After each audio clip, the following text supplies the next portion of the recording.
I want to invite to come and sit with me, if you all would assist her, Attorney Courtney Teasley as our special. And so you're from? Are you from Nashville? And which is rare in today's times, but tell us a little bit about that. I'm a unicorn. So I thank you, first of all, for having me here. Thank you just for taking me under your wing, Dr. Green. Appreciate you all for having me here, and shout out to my aunt for being here as well. But I am from East Nashville. I'm a Nashville native, and so I am from what I call the DAMM community, and that is disproportionately affected, marginalized minority. So that's DAMM. All right, and so I went over to Stratford High School, and I was a part of the crack epidemic because my parents were both victims of it. So I was raised by my grandmother, which is why I can sit up in here and just love hearing a sister right here praise, and I'm singing soprano behind her because I was raised in the Black church.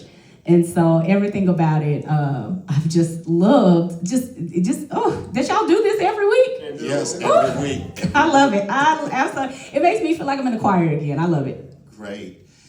Talk about that with the 2 or 3 things. So your sense of being reared here in Nashville and then being influenced by the Black church. How did that influence you over the course of your life, and having your grandmother there to deposit in you and rear you? Talk a little bit about that. Well, y'all know how it is raised with your grandparents. You got to go to church, and you got to go to church every 5 minutes, right? And so I often got made fun of because I had hot sauce in my purse. I was like, we eat chicken all the time. Every week we eat chicken, but it was amazing, right? Being raised in the Black church, because I've always been a very bold person, very justice focused. And so in the Black church is where I could get my voice, right? That's where I did all of my poems. That's where I wrote my plays. I forced my little brothers to be in them, cracked the whip around them and made sure we had real good productions, didn't we? And so I really was able to expose deeper issues. So we did Emmett Till, we did Little Rock 9, we talked about Jenna 6, we did MLK and Obama. So all of that I was always showing in my own church, right? And I was able to get it out and really kind of be creative with it in a safe environment, right? And then, so that for me was huge because I learned a lot about the civil rights movement and how important it was. And then when I became a lawyer and I started practicing and I started to see, because all I've heard coming up is the least of these. And my brain, my strength is very, I have a strategic mind. So I put together things fast, some things that may not seem to go together, but I'll put them together really quickly. So when I was practicing and I was seeing everybody that comes in the courtroom look like me from where I'm from. Yeah, and I see these lawyers, and I assumed y'all were doing what y'all supposed to be doing, but then I found out you didn't even go see your client. You just gave them the plea. And so I started to just kind of see it differently. I was like, oh, wait a minute. We the least of these. We're the 6 times more incarcerated Black Americans. We're the ones at the bottom of every statistic, economic statistics, criminal justice statistics.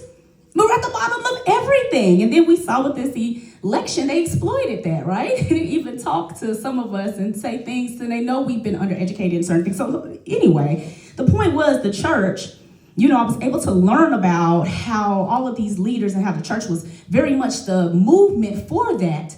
And then I saw this other movement, right? And I read the New Jim Crow, and I saw that, and I'm like, okay, cool beans. I'm still practicing law. I'm doing my best to fight. Mass incarceration still increasing. Dang. It's not enough people fighting. Oh, okay.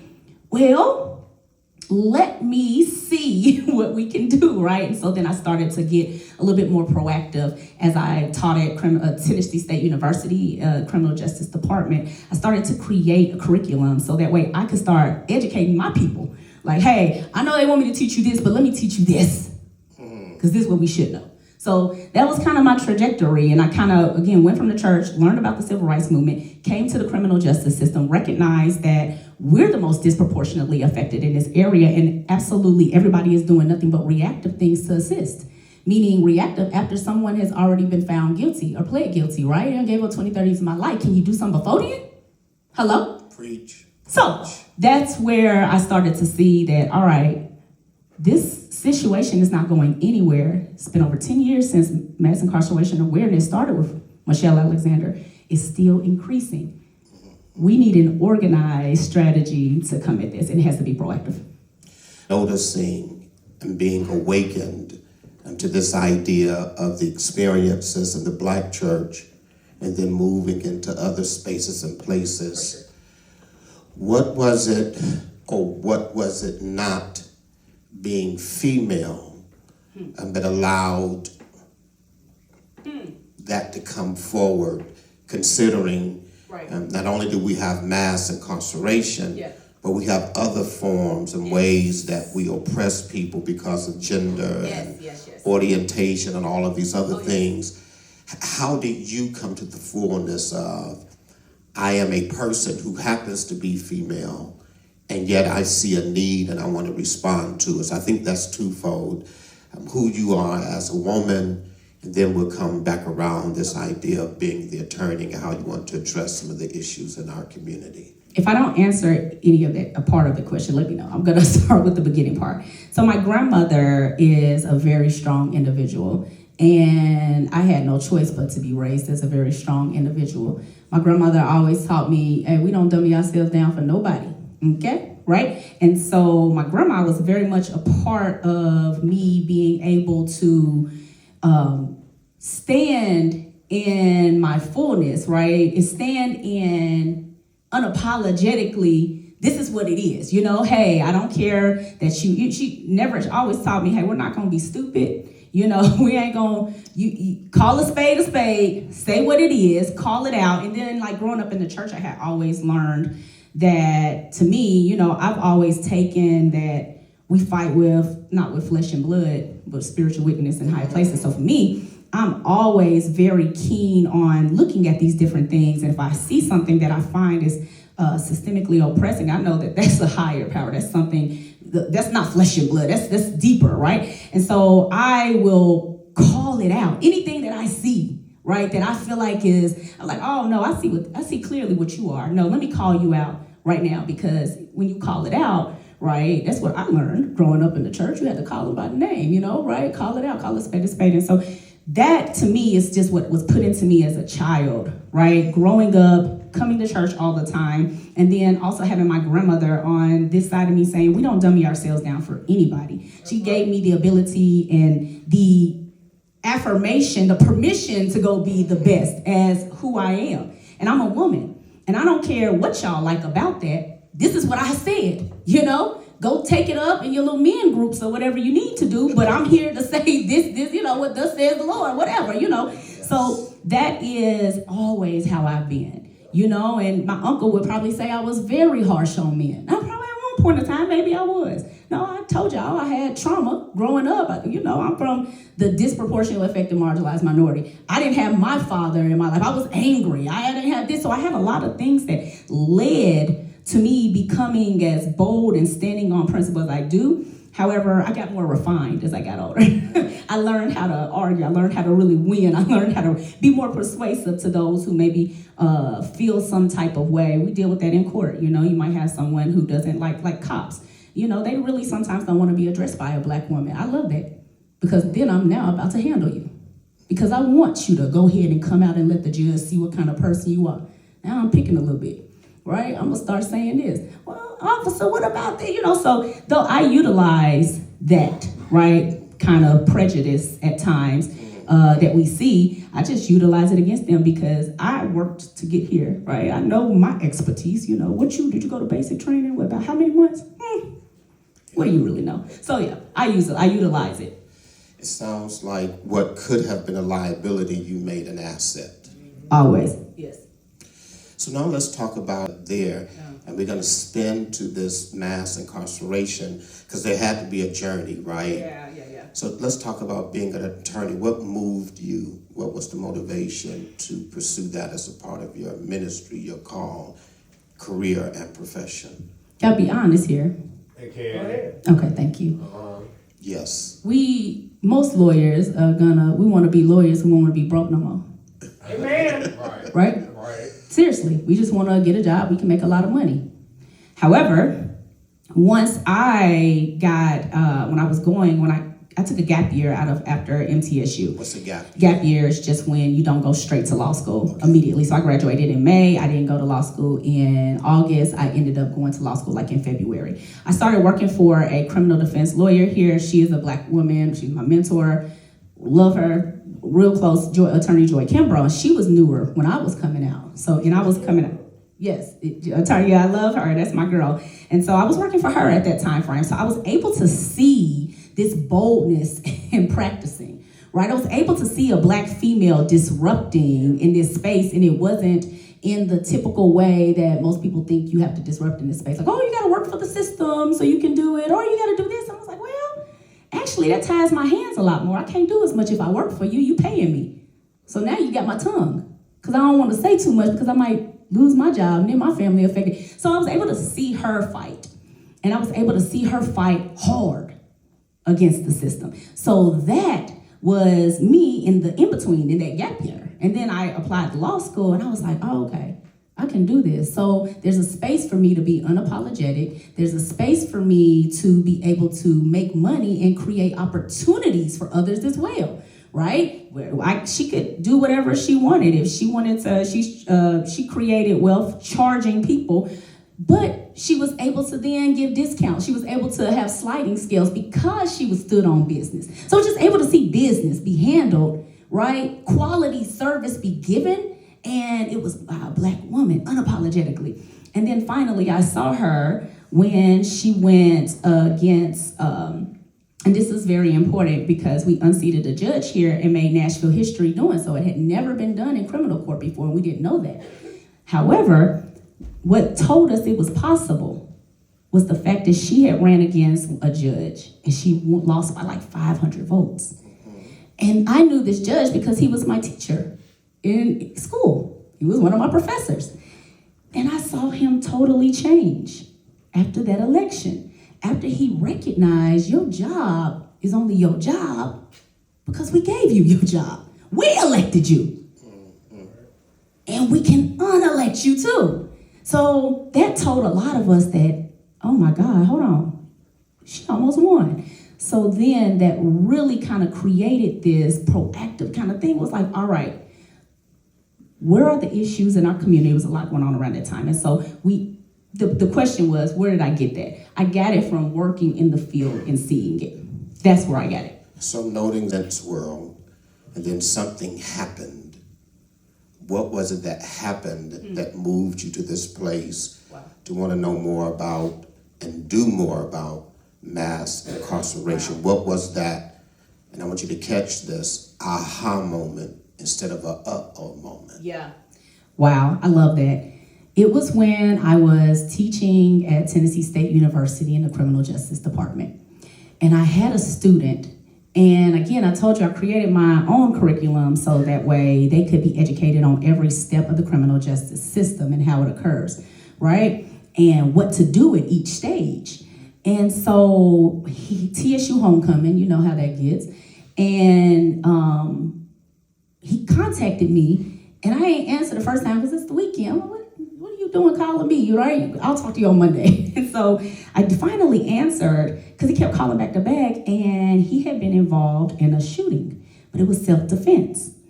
And it just had happened, and he wanted to go to the police, but he did not want to go by himself because he knew, like we had a conversation in class, you never go talk to the police by yourself. You got the right to, you never have to speak to police in general, but if you're gonna go, you gotta go with a lawyer. It just don't make sense to go by yourself. So he contacted me because he knew that, and him and all his friends came in, and I sat down and I talked to each of them. And I listened, and I said, okay, no, this does sound like self-defense. And I did my own research because I'm a good lawyer. And I looked into who the victim was, and I saw that this victim had a habit of gun-toting and shooting at people. He wasn't even from here. He didn't even go to school here, but he was terrorizing. And I said, okay, now we go talk to the police, right? Because we got the strategy. I see what this is.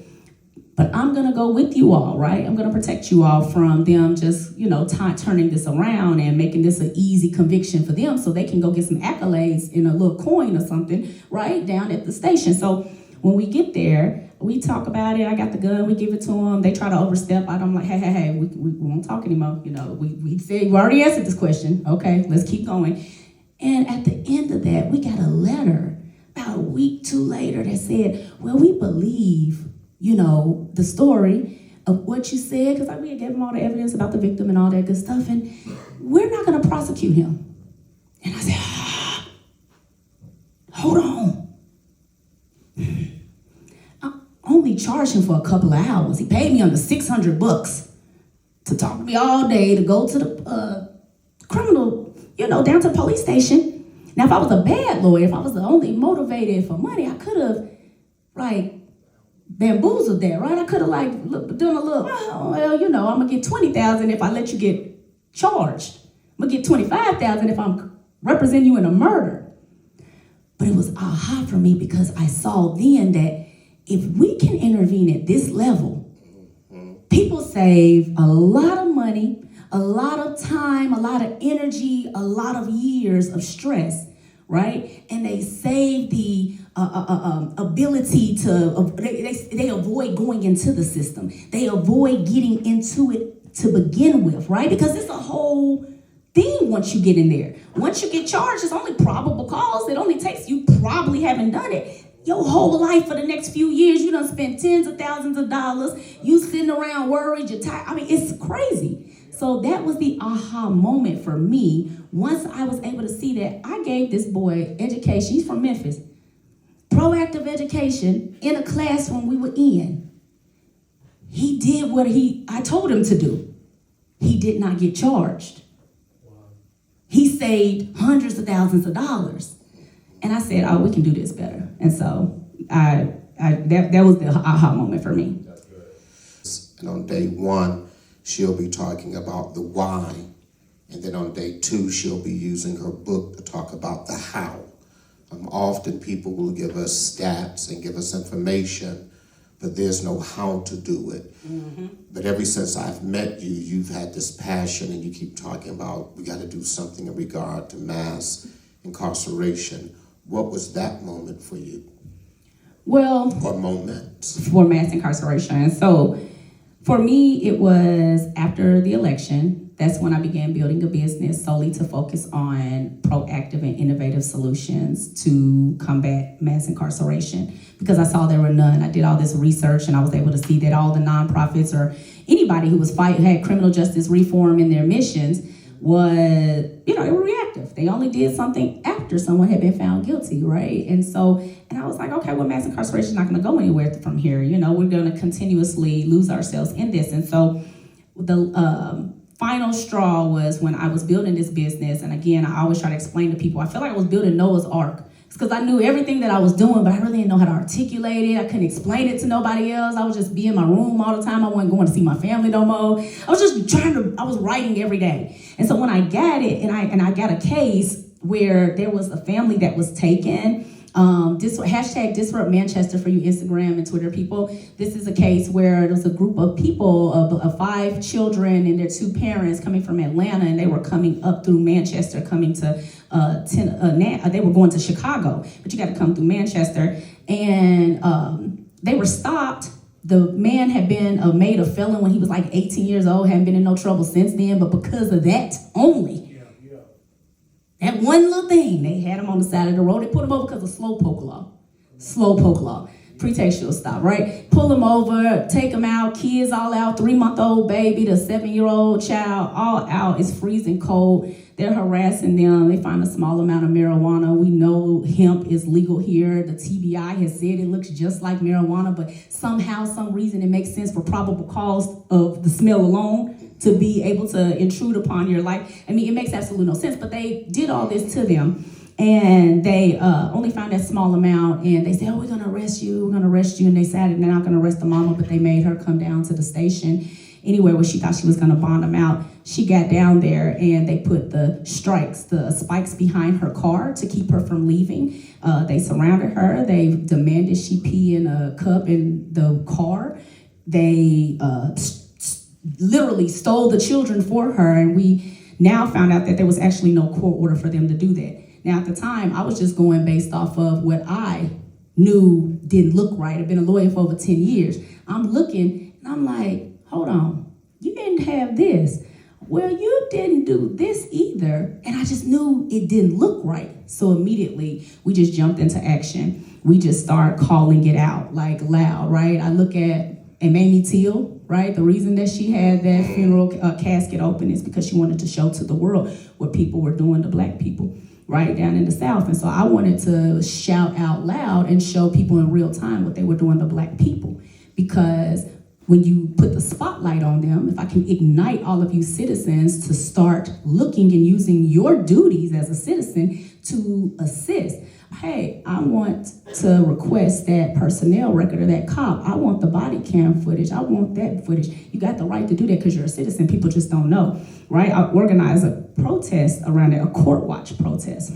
We didn't say anything. We were quiet. Wasn't any chants. Our presence was enough.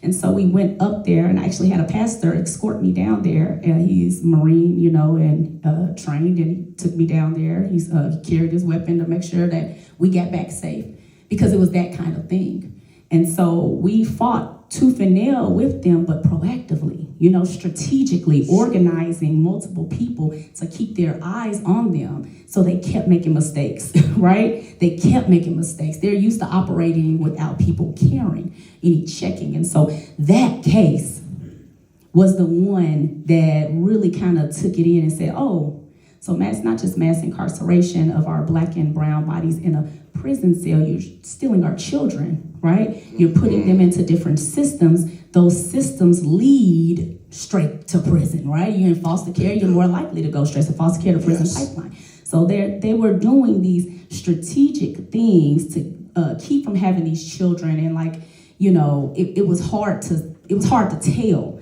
unless you could really just focus in and just say, hold on. Where's the order?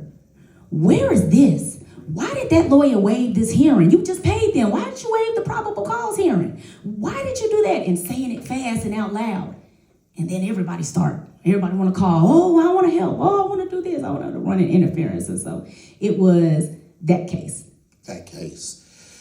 So Chester, small town, rural congregations.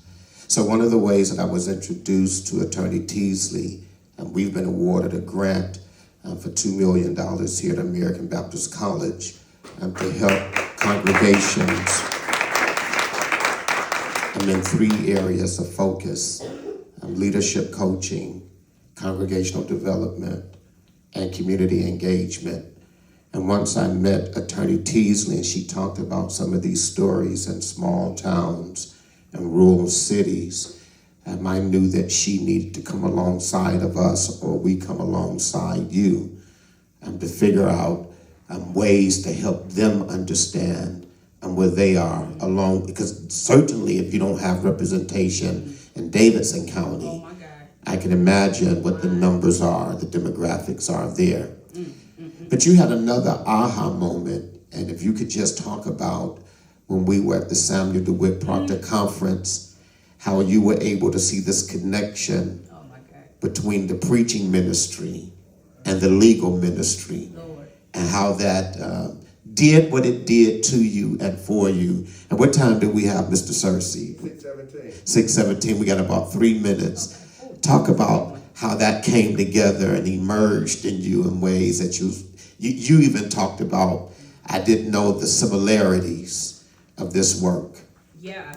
I had no idea. First of all, Samuel DeWitt Proctor Conference was fire. Oh my God. I said, if I don't go to church nothing but once out of the year, it can be that time. It was everything I needed. My social justice soul was just I loved it. Okay. Whew. The similarities between preachers and lawyers. I always like to say, because when you look at lawyers, the great majority of lawyers, right, when we think about trying to get some lawyers to help, people are like, oh, where the Black lawyers at, right? It's only 5% Black lawyers, all right?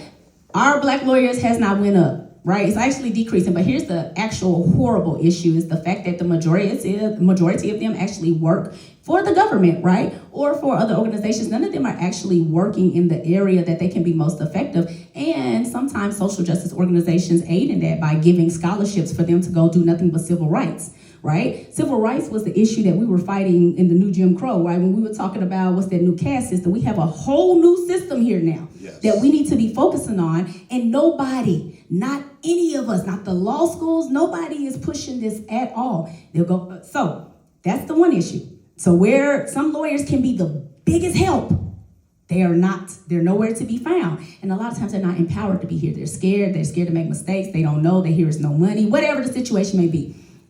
Pastors, preachers, the majority of preachers, right? You'll hear prison reform ministries, all that. I loved it. It's great. However, it's solely reactive, right? So I see two of them, and I see both of them have the capacity, right, to work and actually make a big difference in this industry because lawyers and preachers have the most influence. You can articulate yourself. You make arguments well. We do all of these good things, right? We're persuasive. Preach, Reverend. Hello? Preach it. Okay. And say. And so people are listening to you. They want to hear from you. And so I see that. But the majority of preachers won't touch anything of that nature, right? For a number of reasons, right? Whatever it is, I've heard from you, learned my uncle, theology, all this good stuff. But the point is, we have the most ability to make the greatest impact and actually make a dent in mass incarceration, but neither of us are working together or working alone to do anything. And that's why mass incarceration came in. I said we can't pray mass incarceration away. We can't wait for someone else to fix it. If we believe in justice, if we believe in serving the least of us, then we must be proactive in this fight. The church has always been the center of our liberation. And so we have to reclaim that role and just start actually disrupting this system today. The people that we think are in it, the ones that you think that they show us in the media, that's the media showing us what they want us to see, right? You see somebody with some pants down, see somebody with their hair braided, you automatically go into your man, put the pants up. What help him? Like, what? He shouldn't have done that. He should be over there. I swear to God, that's not the majority of the people in the criminal justice system. It's not. It's us. It is us. It's people who get in trouble maybe once. It's people who literally are just trying to make it, right? You're doing right, but somebody, maybe a cousin, it's literally us. And so that's a very small portion, but that's what the media wants us to see and think, so that when we turn our minds off to helping or aiding in their defense because they're a criminal, why would we help them? So that is this is the last thing I'd like to lead. And the church is the heart of the civil rights movement. This is the movement at this point in time. And we need each other